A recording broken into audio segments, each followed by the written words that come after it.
they want me as a child? Or just did they want somebody as an ideological person for the system?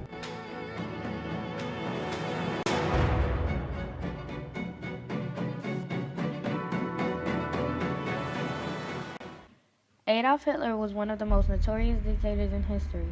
He gained much support from the German population for his racially inferior ideals. Among those supporters was Heinrich Himmler. Together, Hitler and Himmler founded the Lebensborn program around 1935. The Lebensborn program was an experiment designed to breed children of Nordic appearance. People who exhibited Nordic appearance had blonde hair, blue eyes, and striking physiques. This new race was given the name Aryan, which, according to Hitler, means pure. Himmler planned for Aryans to run the world for the next 1,000 years. They were going to be the master race. Women were the most crucial contributors to the experiment. Of the millions of German women available during the times of experimentation, only pure women with no Jewish ancestry were responsible for giving birth to the children. Women who matched the strict standards Himmler and Hitler placed upon the aesthetics of the master race were responsible for finding men of similar characteristics. Himmler had generals appointed based solely on their characteristics. Most of the generals were married.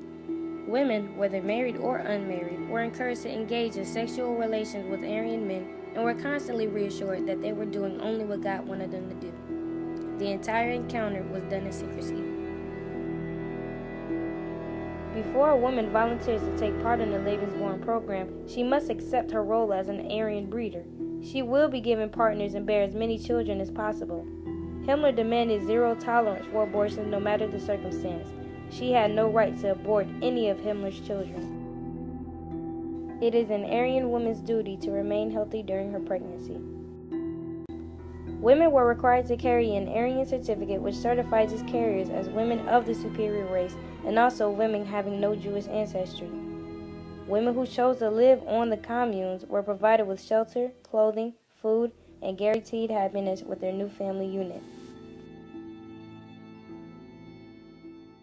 Everything was okay, and they felt like, you are a sister of mine, we have the same ideology. Although many of the nurses in the Lebensborn program were not Aryan, these women still played a significant role in the future Aryan generations. Nurses were given the arduous and excessively taxing job of, ironically, not tending to the baby's needs. It was the nurses' responsibility to make sure they were not responding to infant signals of hunger, wanting attention, and wanting out of a dirty diaper. Imagine listening to vulnerable newborns crying endlessly, and you have no right to help. The nurses, usually trained to give comfort and care to crying newborns, were responsible for psychologically torturing the infants in order to create a cold, unemotional generation of puppies. As a baby, you would utter certain desires, the desire to be fed, the desire to be cleaned, the desire for warmth, for cuddling, for whatever. Your desires would not be answered. And that was program. Aryan men who exhibited appearances and physiques Himmler set for his male breeders were highly respected. At first, Himmler encouraged marriage for Aryans through his selective breeding process. These men were demanded to make plenty of children. Later, Himmler realized a more expeditious method to make more children. He wanted the men to have extramarital affairs. The men who engaged in extramarital affairs' identities would remain anonymous. They were not responsible for caring for any of the children they bred. This left many Aryan women single mothers who were ashamed to have kids out of wedlock.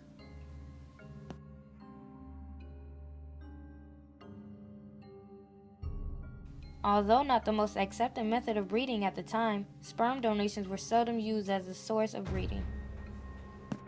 The men who were in a healthy marriage with children were responsible for teaching their children the values of the Aryan culture, including the belief that they are God's chosen people.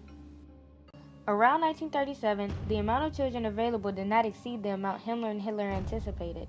In a desperate attempt to supply the Aryan population, he sent men to the northeastern parts of Europe to find, and I quote, blonde-haired, blue-eyed children of Nordic appearance. Wenn eine arische Elite nachkommt, Und das sollte alles so, war alles so geplant. Ne? Und Kinder sollten reine arische Kinder sein, möglichst nordische. Ne? Das hatte Heinrich Himmler alles so bestimmt. The men would kidnap young children, bring them to Germany, and find an Aryan family to take them in as their own.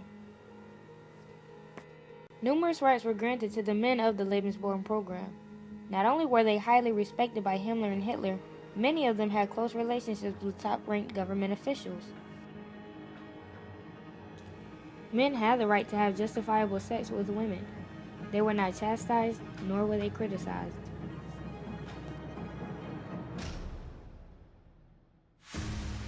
All basic necessities were provided for the men and their family. Not one Aryan man lived in the slums. He was given comfortable and sometimes lavish homes. If a man dedicated his services to the Lebensborn program, then he was well taken care of. As a child, Heinrich Himmler was obsessed with breeding chickens. The fascinating results of the children's appearance gave Himmler the same thrills the chickens brought him in childhood. Children were his most prized possession. He was the godfather to many. From your godfather, H. Himmler, the man was a criminal, one of the worst criminals in Germany. Although the women and men were of vital importance to the experiment, children were the foundation he needed to perfectly execute his plan for the master race. These children held the responsibility of representing a race that is better than any other. These children will reign for the next 1,000 years. By the end of the 1,000 years, these children should be the only race on the planet. The children's future generations would praise Himmler as a god. Children were responsible for spending the majority of their time interacting only with other Aryan children. They were told that they were special and that they were better than everyone else. The children of the Lebensborn program were given an education regular Germans were not given. The children's intelligence were held at the highest standards. They were responsible for retaining information aggressively drilled to them daily. They were taught the history of Germany at ages an average child could not understand.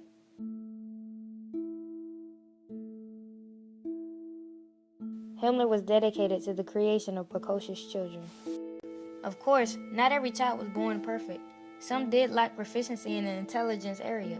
Handicapped and mentally retarded children did not fit into Himmler's vision. They were taken care of by designated nurses, but they had no part in Himmler's master race. Aryan children were granted rights even normal adults would dream of having. They had direct access to the most influential political figures of their time. Himmler and Hitler took especially great care of the children. Some young boys were given opportunities to play drums for Hitler as an opening act for his speeches. Young women took part in performances for Hitler's audience. The Aryan children were highly respected by authority as well. They were given special permissions to cross country borders. Because of the special access, unfortunately, some children resulted in being kidnapped by poor families who used the children's identities to cross borders. Towards the end of the Lebensborn program, there were approximately 8,000 Aryan children. In May of 1945, Germany surrendered to the Allies, signifying the end of World War II. Some kidnapped children who actually developed bonds with their Aryan families were forced to return to original families. The rest of the kidnapped children were left as orphans. Sensationalism for the Aryan race died down when the war ended. The public no longer saw the children as special. They were commonly referred to as rats.